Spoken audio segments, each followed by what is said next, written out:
Halo semuanya, Sampurasun. Kami dari kelompok Model 7, Blok D Matamus Poskaital, sekarang lagi berada di SMP Taruna Bakti Bandung dalam rangka penyelenggaraan festival gagasan yang berjudul Tea Time atau Health Education About Injury Treatment. Nah, jadi apa sih Tea Time itu? Tea Time ini berupa pemaparan materi dan juga demonstrasi terkait injury treatment kepada anak-anak SMP di Taruna Bakti Bandung. Latar belakang kami memilih materi injury treatment ini adalah dikarenakannya menurut WHO sebanyak 5,8 juta orang meninggal diakibatkan cedera, yaitu sekitar 7%-nya di seluruh dunia. Dan mengapa kami memilih rentang usia SMP adalah karena pada masa-masa ini atau masa anak-anak ini mereka cenderung aktif dan juga mengeksplor dirinya untuk melakukan banyak sekali aktivitas yang melibatkan fisik. Dan di SMP Taruna Bakti ini terdapat banyak sekali ekstrakurikuler yang melibatkan aktivitas fisik seperti futsal, basket, dan juga softball dan cheers. Dan penting bagi mereka untuk mengetahui bagaimana penanganan yang tepat apabila terjadi cedera ataupun kecelakaan ketika mereka sedang beraktivitas fisik. Nah, apa sih cedera itu? Nah, cedera itu sebenarnya terjadi karena adanya kerusakan pada bagian tubuh. Nah, biasanya cedera itu terjadi lebih sering didengar pada bagian tubuh di bidang olahraga. Nah, sebenarnya cedera itu tidak hanya terjadi di bidang olahraga saja, tetapi bisa terjadi di luar bidang olahraga seperti karena kecelakaan, terjatuh, terbentuk, dan bisa jadi kita mengalami cedera itu ketika kita sedang berjalan di tempat bermain ataupun di tempat bekerja, di dalam ruangan ataupun di luar ruangan. Nah, cedera itu ada banyak macam-macam.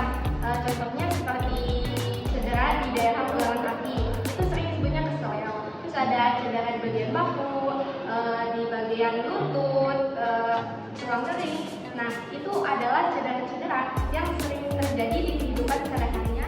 Ada pengobatan pertolongan pertama bagi cedera di bidang olahraga yang umumnya menggunakan metode RAS. Di mana metode RAS itu ada yang pertama adalah R. R itu adalah rest ataupun istirahat, di mana ini dilakukan hal yang pertama dilakukan bagi orang yang mengalami cedera olahraga dengan menghentikan aktivitasnya terlebih dahulu. Yang kedua itu adalah yaitu S, di mana S ini digunakan mengaplikasikan S untuk meredakan nyeri yang dialami oleh orang yang cedera. Nah, selanjutnya itu ada kompres.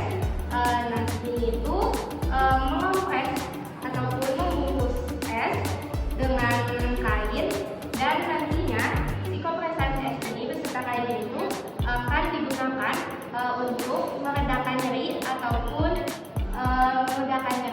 cedera yang dialami oleh yang terkena cedera.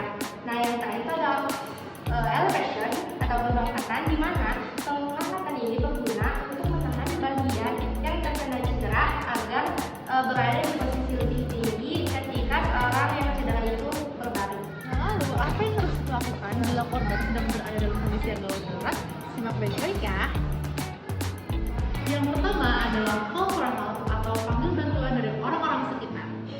Lalu lakukan imobilisasi manual dengan cara menopang kepala agar kepala tidak bergerak sampai bantuan datang.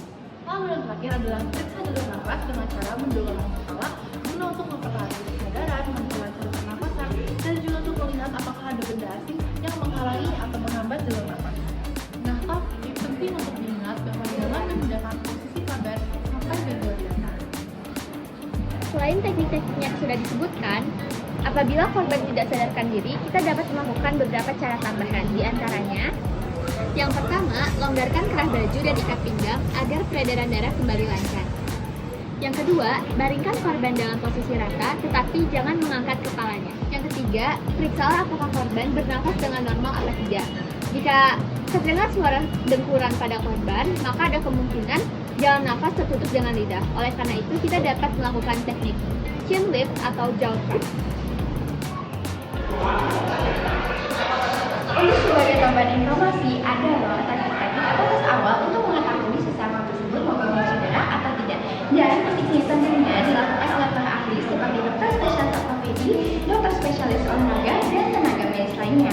Untuk tes mengetahui cedera bisa dilakukan dengan beberapa teknik langkah awal, seperti contohnya tes Thompson. Tes Thompson berguna untuk memeriksa integritas saluran Achilles dengan cara mengemas betis. Ini dilakukan sebagai uji klinis untuk mengidentifikasi apakah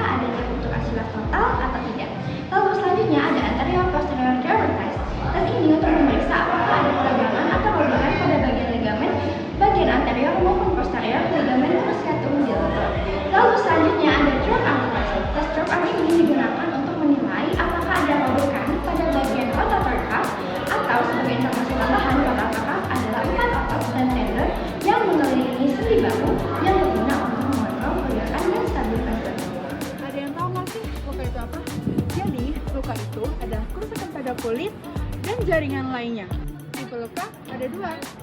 Ada luka terbuka dan luka tertutup.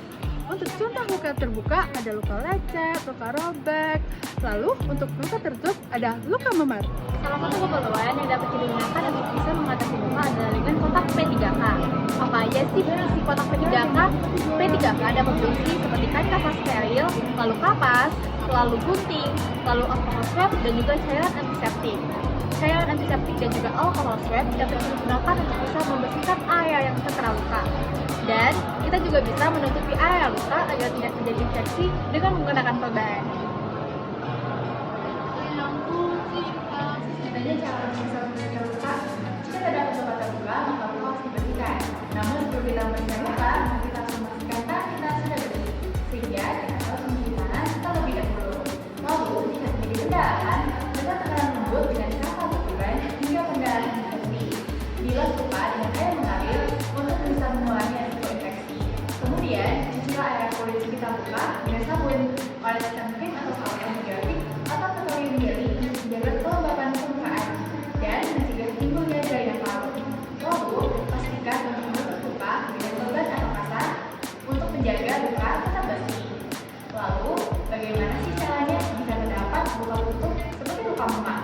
Kita dapat mengatasi memar atau padanan dengan menggunakan es yang dibungkus dengan handuk kompres. Kompres dingin ini akan membantu mengurangi rasa nyeri dan meredakan inflamasi. Dan juga harus dipastikan bahwa handuk yang kita gunakan adalah handuk yang bersih. Di masyarakat seringkali ada mitos-mitos untuk perawatan luka seperti penggunaan odol, penggunaan bahkan ludah untuk perawatan luka. Tapi sebenarnya boleh nggak sih gunain itu semua untuk perawatan luka? Jawabannya itu tentu tidak. Odol sendiri itu memiliki kandungan min yang bisa memperparah nyeri pada luka. Selain itu, odol, cocoa butter, ludah itu sangat tidak steril sehingga itu bisa menyebabkan infeksi.